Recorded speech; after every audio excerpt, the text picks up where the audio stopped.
of war lying there, either to take or to destroy those pirates who infested their coast. Upon this representation, the governor of Virginia consulted with the captains of the 2 men of war as to the best measures to be adopted. It was resolved that the governor should hire 2 small vessels, which could pursue Blackbeard into all his inlets and creeks, that they should be manned from the men of war, and the command given to Lieutenant Maynard, an experienced and resolute officer. When all was ready for his departure, the governor called an assembly, in which it was resolved to issue a proclamation, offering a great reward to any who within a year should take or destroy any pirate.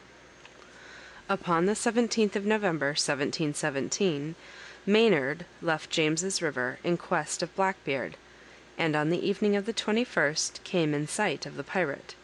This expedition was fitted out with all possible expedition and secrecy, no boat being permitted to pass that might convey any intelligence, while care was taken to discover where the pirates were lurking. His Excellency, the Governor of Bermuda, and his secretary, however, having obtained information of the intended expedition, the latter wrote a letter to Blackbeard, intimating that he had sent him 4 of his men, who were all he could meet within or about town, and so bade him to be on his guard. These men were sent from Bath Town to the place where Blackbeard lay, about the distance of 20 leagues.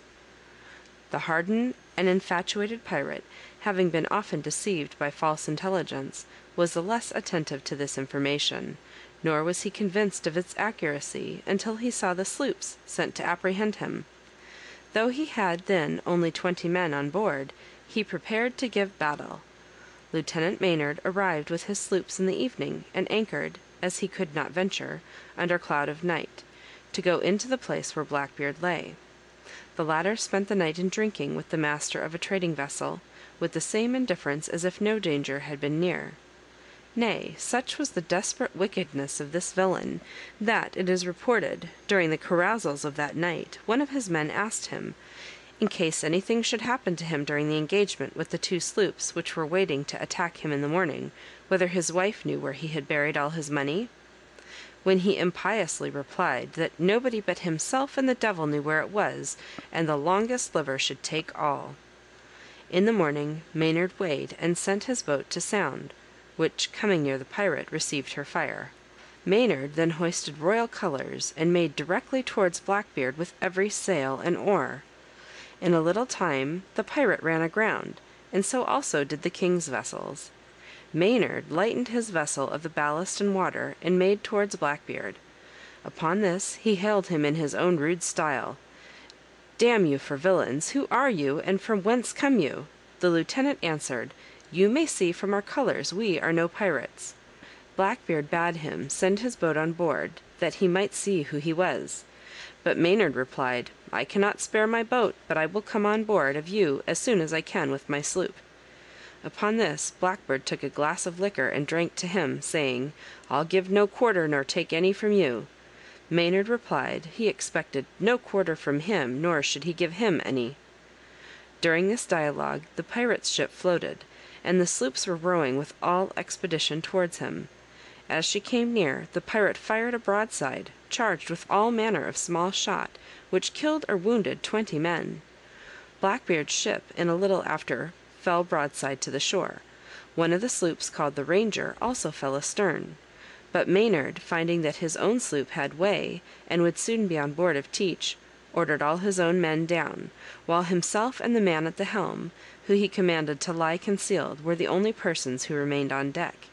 He, at the same time, desired them to take their pistols, cutlasses, and swords, and be ready for action upon his call, and, for greater expedition, 2 ladders were placed in the hatchway.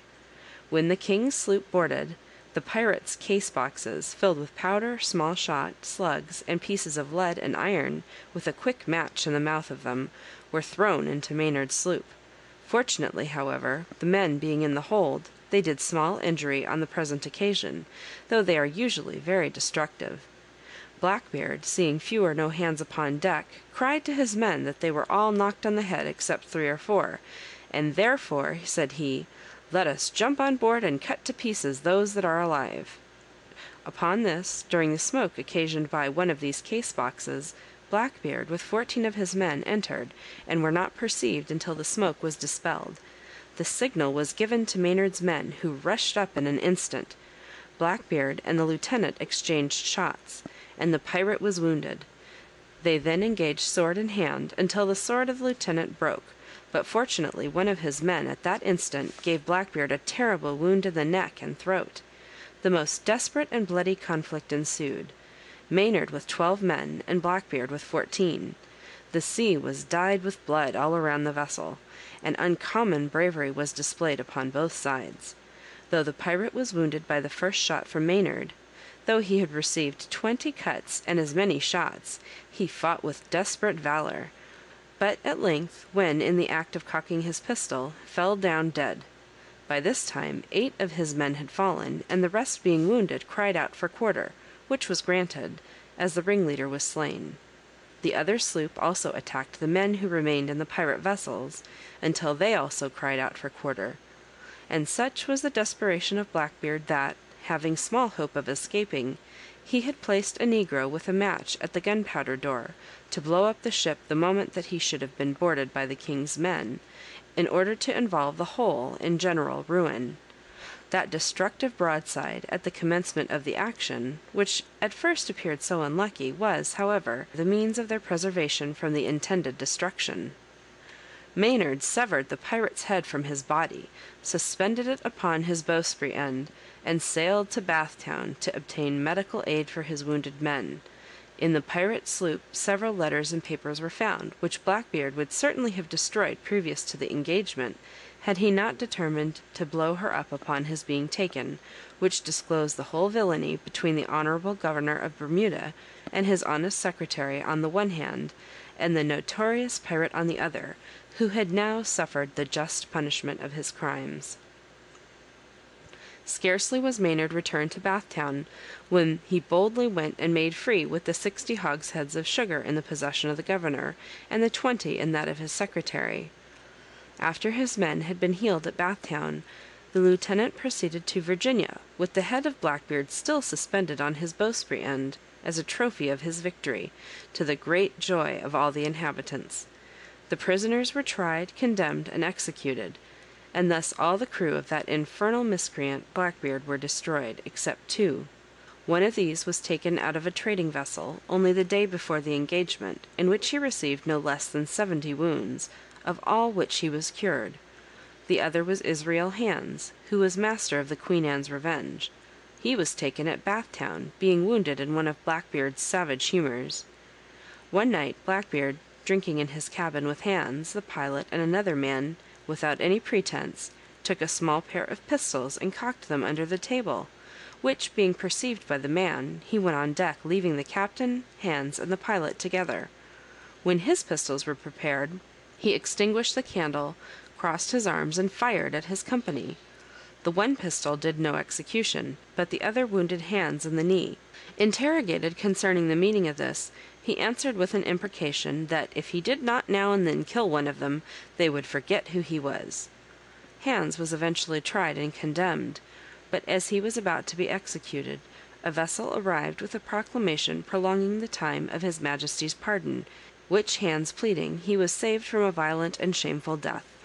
In the commonwealth of pirates, he who goes the greatest length of wickedness is looked upon with a kind of envy amongst them, as a person of a most extraordinary gallantry.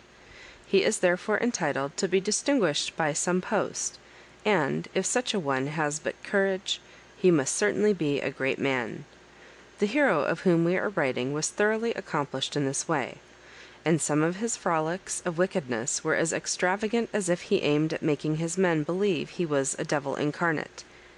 Being one day at sea, and a little flushed with drink, "Come," said he, "let us make a hell of our own, and try how long we can bear it." Accordingly, he with 2 or 3 others went down into the hold, and closing up all the hatches, filled several pots full of brimstone, and other combustible matter. They then set it on fire, and so continued till they were almost suffocated, when some of the men cried out for air. At length he opened the hatches, not a little pleased that he had held out the longest. Those of his crew who were taken alive told a story which may appear a little incredible. that once upon a cruise